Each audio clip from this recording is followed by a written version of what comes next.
बिजली के भारी बिल हमारा मुकद्दर है, लेकिन तारीख़ में ये दर्जा हमने ऐन इसी माह हासिल नहीं किया।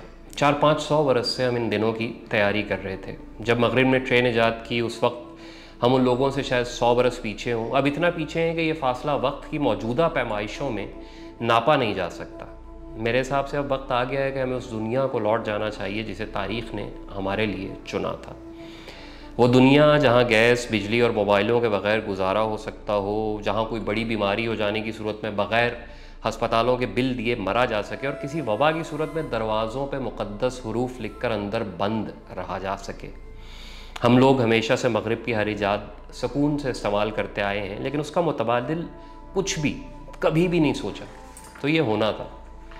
हमारा आइन, हमारा रियासती निज़ाम, हमारी दवाएं, हमारे लिबास, हमारी खुराक, हमारा कल्चर और ये सारा नेट का जाल, हम लोग, हमारी नस्ल, हम इसमें से किसी चीज़ पे भी फिट नहीं बैठते। दुनिया ताज्जुब करती है कि हमारे यहाँ अक़लियत को रहने नहीं दिया जाता, जबकि मेरे सामने ये ऐनुल यकीन वाली सूरत हाल है। हम सदियों से ऐसे ही हैं। जुल्म, तशद्दुद, वहशत, बर्बरियत, ग़ुलामी की रस्में, जगहों को आइडियलाइज़ करना, ये सब कुछ हमारे DNA में है। असल हमारी यही है और इसके साथ हम रियासत के किसी भी मौजूदा तसव्वुर में पुरसुकून नहीं रह सकते।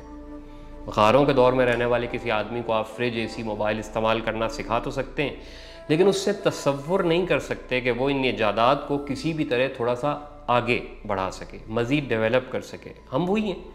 बिल नहीं भर सकते तो अब हमें वापस अपनी दुनिया में जाने के लिए तैयार रहना चाहिए, और जो इस वक्त हो रहा है वो उसी वापसी की तरफ दूसरा कदम है। पहला कदम शायद मुग़ल बादशाहों के दौर में लिया गया था। बहरहाल वापसी का सफ़र ढलानों पर तेज़ होता है और वो अब शुरू हो चुका है। उन्होंने रेल बनाई, हमने टिकट भर के सफ़र करना शुरू कर दिया। उन्होंने ग्रामोफोन बनाए, हमने 3 मिनट के कमर्शियल गाने रिकॉर्ड करना शुरू कर दिए। उन्होंने कैमरे बनाए, हमने फिल्में बनाना शुरू कर दी। उन्होंने फ़ोन ईजाद किया, उसी फ़ोन पे आप ये व्लॉग देख रहे हैं। उन्होंने गाड़ी बढ़ाई, हमने अपनी कमाइयों से पेट्रोल भरा और फासले नापने शुरू कर दिए। जब हमने पिछले 1000 साल में टेक्नोलॉजी को आगे बढ़ाने के लिए 1 रुपये बराबर काम नहीं किया, तो कितनी देर हम इस सूरत हाल में मज़ीद बाकी रह सकते हैं?